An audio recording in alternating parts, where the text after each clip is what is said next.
Phil Maldonado. He has been with Master Lewis many, many, many years, more so than myself. Also, Master Walt, Lysak, two guys I love, great technicians, same church, different pew. The best jiu-jitsu guy, street jiu-jitsu guy, by far, without question, that I've ever known, and I know a lot of people. So he's fantastic. I use the things that he taught me, developing systems for law enforcement, and it's about taking players off the field and making digits disappear. And a lot of his stuff, it's eye strikes and stuff like that from the ground. I think people forget, when you get on the ground, it's a fight too. The guy's great at that. There is no one in the Joe Louis organization that understands the system, hands down, without question, more than him. I was just fussing at him a minute ago because he does stuff and he knows it so well that I'm like, Phil, you gotta slow down. I can't keep up with you. And he just knows the stuff. It's ingrained in his system. But two of the greatest guys in the world that know the system and were true friends of Master Lewis's. And you guys are going to have a great day today. Thank you. All right, good. When we lead in some inside stuff, me and Mr. Lysak are going to change up a couple things, interact. I want to be leading off with a 1-2, and I want my partner blocking and coming back with a counter hook to the head. So when I'm popping in with a 1 and 2 and he's firing, I'm not a real big advocate of always blocking this direction. All right, but what it sets me up for, most of the time it leaves that elbow high, leaving the rib open, but on occasion you will. For this technique, you will. So once I'm firing with 1-2, locking high, I want to go right to the head. Right behind the head, I want to clinch that neck. I want to go headbutt right to the temple, elbow here, knee straight up the side. Nice and relaxed. So here, head, elbow, knee. Nice and relaxed. 1, 2, trap. Right behind here. When I get right behind, don't go too tight on this one here. You're going to go to that neck. Dig those fingers in and pull them straight down. Get right behind that nerve. Right to the temple, right to the face, right to the face. You good? Yes, sir. Just work it nice and slow. Thank you. Awesome. Okay, next, so the guy's not hitting you behind the ear. Okay. 1, 2.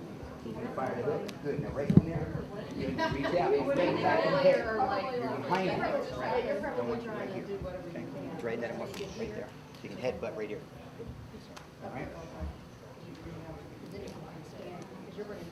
Trap. Hook him in tight. Headbutt. Rising elbow. Down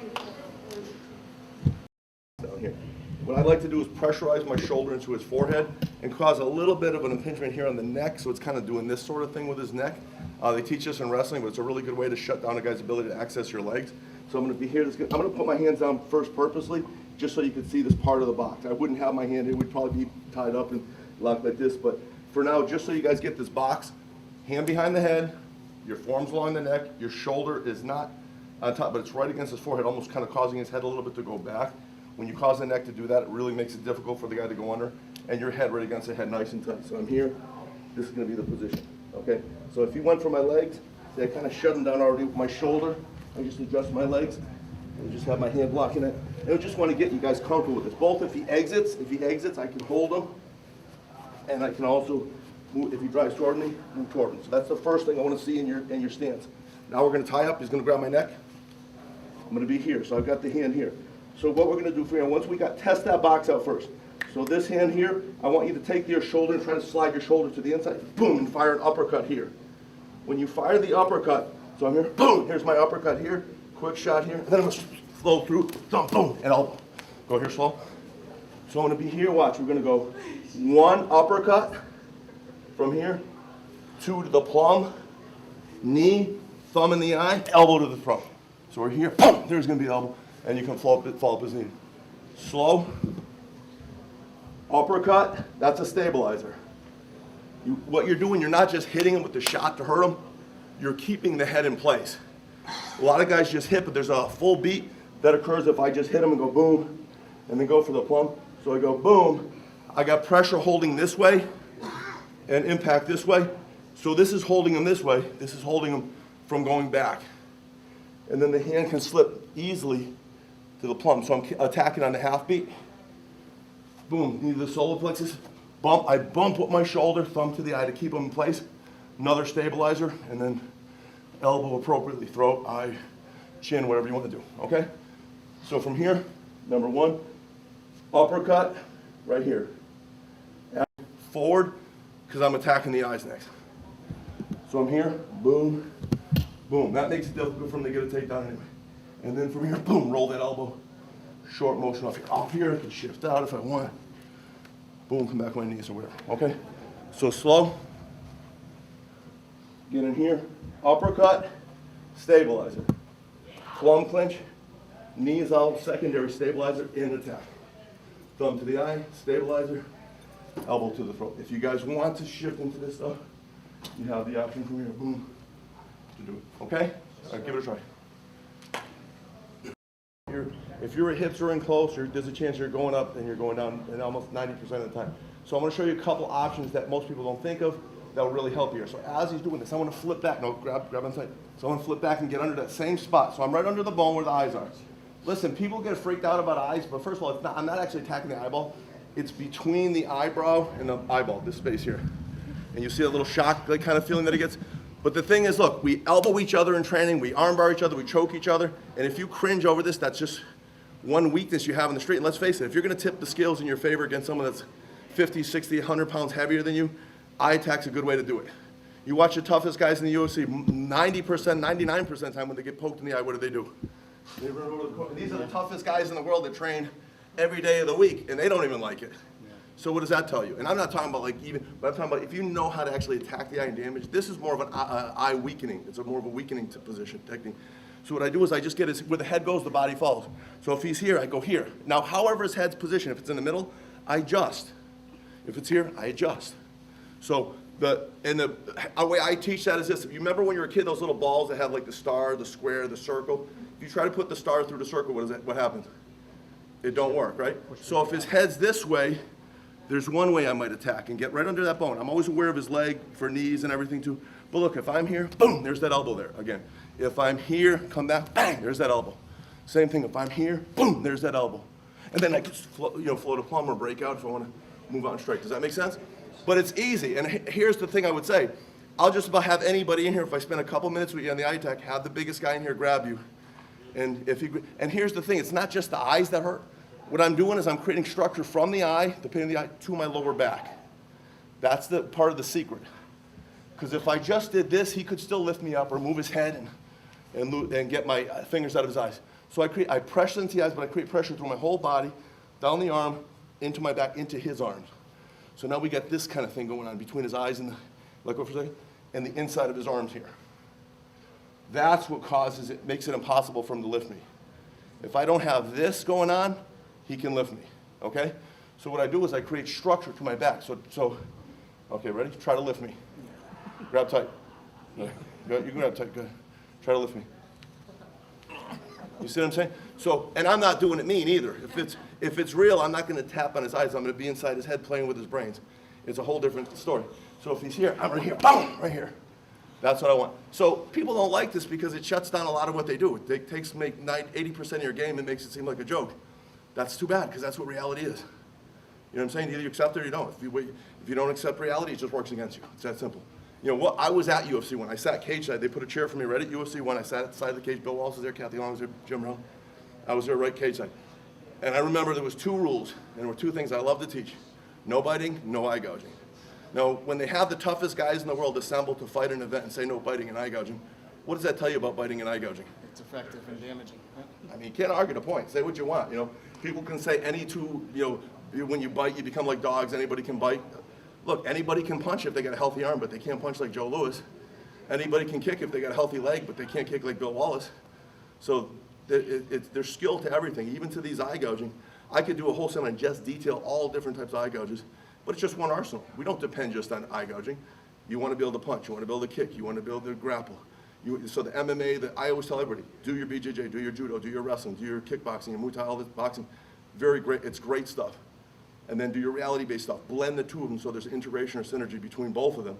And then, but you got to be realistic. The things that people leave out, weapons, eye gouging, also the legal moral too, because there's a difference between fighting and self-defense. Clearly, this is stuff I would be using if it's a real, like a fight situation. I know the fight's on, it couldn't have been avoided. If I can diffuse, de-escalate, negotiate my way out of a situation first, I'm going to do what's legally, morally sound, because I don't want to wind up in jail, in the hospital, or dead, right? But if your life is on the line, someone's trying to kill your wife or kids, you don't have time to roll around the ground trying to get an omoplata or a triple flying go-go plata into a triangle choke. I'm a black belt in Brazilian Jiu-Jitsu. I know what I'm doing, but this is a little different, as you can see, right? This just takes it to a different level, and you can accept it or not, but it's the way it works in reality. The guy I train with, Professor Luigi Mandelli, world-class, world champion, phenomenal jiu-jitsu guy. What I love about him, though, he trains with kickboxers, boxers, wrestlers, catch wrestlers, judo guys. He's a student of mine in RMA. I'm a student of his in the BJJ. It's just a phenomenal interaction. It's just each of us makes each other better and better and better all the time. So that's why, So anyway, simple thing. Find your way into the eye, even if it starts with one. If I only get one eye, I like to stabilize on the other side. So I have pressure here so he doesn't just slip the head out. See, try to get the head out. So he can only get the head out by doing what? Letting go of the arms. See what I'm saying? The only way out of this is that, and I'm going to bump and I'm going to be out. If you're a striker, so if you're strikers, you got to way out there quick if you don't want to grapple with the guy too. So I'm doing a lot of stuff from the perspective of what? Counter grappling. I can grapple. I've wrestled. I've done catch wrestling. I'm a black belt Brazilian Jiu-Jitsu. I know how to grapple. But at the same time, I also know how not to grapple if I want to. Okay. So from here, as soon as he grabs, find your way into the eye. If his head's in the middle, you can double up. If his head's here, I do this. Remember those watches, those little bands they had for your wrist that would wrap around your wrist? I kind of do it like this, like this. So I catch here, and then I'm on this other side of the face. Boom, and everything's going to flow an elbow right out of that motion. Make sense? So you find the eyes, stabilize elbow. Find the eyes, stabilize elbow. Find the eyes, stabilize elbow. Make sense? And then you can go to your knees or break out at a distance. Make sense? Where's the area we're attacking? Not on the eyeball. That's actually not as effective. And it doesn't hurt, it doesn't shut them down. This almost, when you attack these, grab this way, attack the nerves this way, it shuts them down. If I'm on the eye, he don't feel as much. He'll just move the head around, maybe injure his eye a little bit. But I'm between the eyebrow, the supraorbital ridge here, the bone, and the eye, in this area, the soft, under the supraorbital ridge, that's where we're going. Try to put the thumbs, if you can, as much as possible, sideways, so they go in the thin way a little better. The thick way, it's a little harder to get in there. So I like to put it in the thin way in here. If you watch his legs. See when I get that little, when I make him do that little Elvis thing? Yeah, when you get, See, that's when I know I got it. All right, give it a shot, go ahead. no, they don't go. Like just doesn't really resist, they don't feel as much. But really start trying to lift me. That's when it gets worse. And then I just create pressure. Remember, you have to have pressure from the eye, above the eye, to your what? Lower back. You're not just pushing here. That doesn't do anything. He can still lift you a lot of times if you do that. You're creating pressure into his eye and back, and you're pressing out a little bit with your back. See, like that. It's very easy if you do it right. And that's all technique. Like I said, I only do it with the pinky not to show off. I do it with the pinky to show you what. It just takes a little bit of technique. Go ahead. So if I can do it with that little effort, and I'm a big guy, but if I can do it with that little effort, it will work just about for anybody if they do it right. Make sense? And guys, let me just say one more thing. In martial arts, we have two types of effectiveness. Very important to understand this. Complex effectiveness and simple effectiveness. Simple effectiveness means it's easy to teach, easy to learn, easy to reproduce, gross motor, and what? Effective. Then you have complex effectiveness. Means it's hard to teach, hard to learn, hard to reproduce, fine motor, and effective. So what's the common denominator between both of them? They're both effective.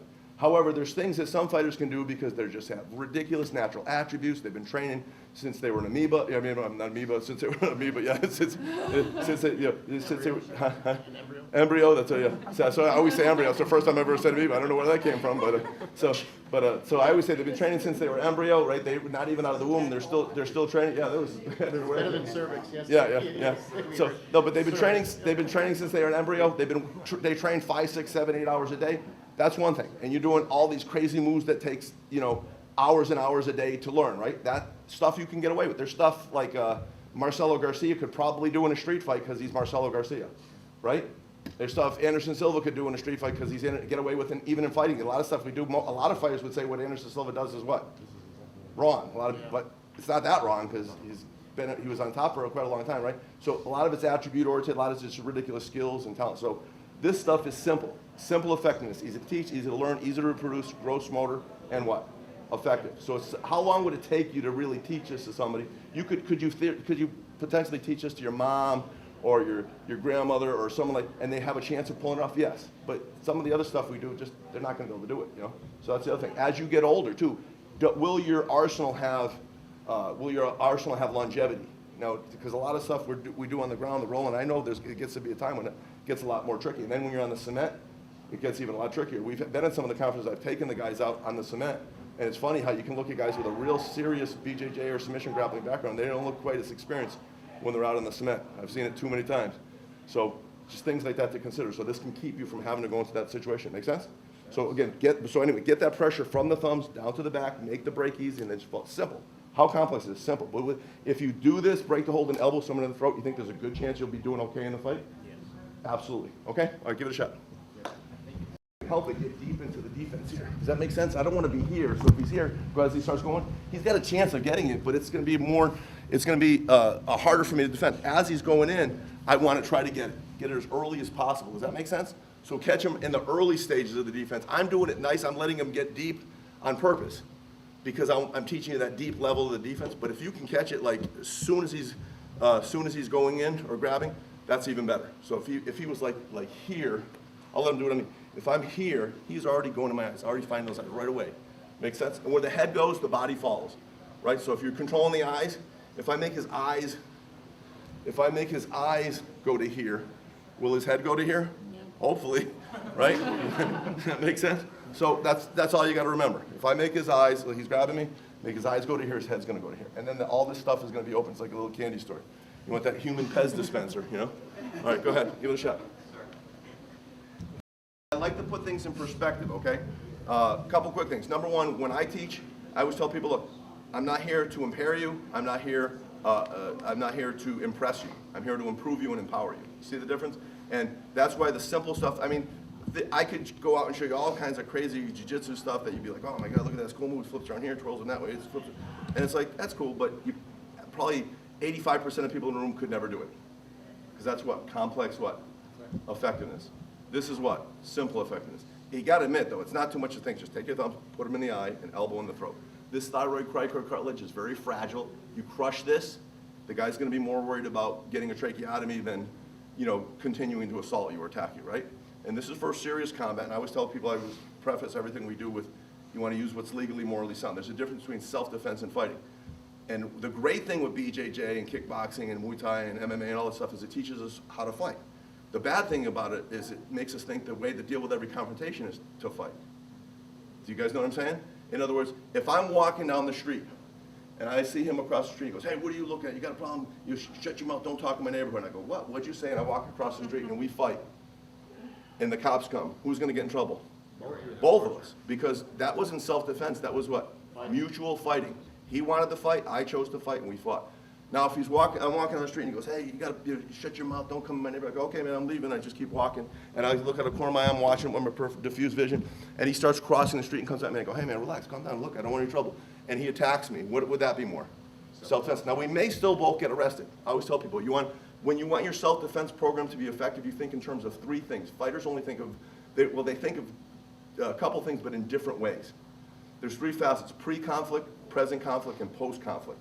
Pre-conflict is what do you do before the self-defense or reality combat situation to prepare. Present, what would you be able to do and what would you do in the present when it's happening, and post, what happens afterwards. So you got to prepare for all three of those. That's very important. So something simple, like if the police show up, even if I'd rather just talk to my lawyer, to explain the situation. You don't want to give them anything because you could be totally in the right. You could have totally been defending yourself.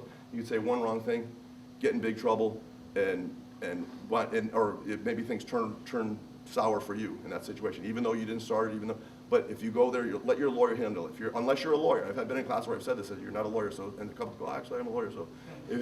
But even still, even if you were a lawyer, you're probably better off to have another lawyer handle that for you, right? So expect these things. See, people don't think of this, but a little bit of foresight makes you not so quick to punch someone in the face, makes you not so quick to choke someone out, makes you not so quick to gouge someone's eyes out, right? So, but you're not going to hesitate if someone's across the parking lot trying to kill your kid or kill your wife or your loved one to gouge one guy's eye while they're trying to pull them into a car. You're going to do what you have to do. So this is for obviously serious life or death type situations. That make sense? All right. So and remember, we have 7 arsenals. So I'm trying to integrate a little bit. We did it so far. There's a little element of grappling here, right? We worked a little bit in the clinch, a little bit element of striking, a little bit of eye gouging. That's only 3 arsenals. So that's what me and Master Phil are doing. He's going to come back out and show you some ways to integrate some of the striking elements again into the clinch, and I'll be back on when he's finished. Good. Go ahead, come here, Uncle Max. All right, it's a little bit of a, I want to try to intercept before they do get that body lock, some of the things we're working on. If I'm popping a 1-2, whether it's a hook or an elbow, if I'm popping a 1-2, even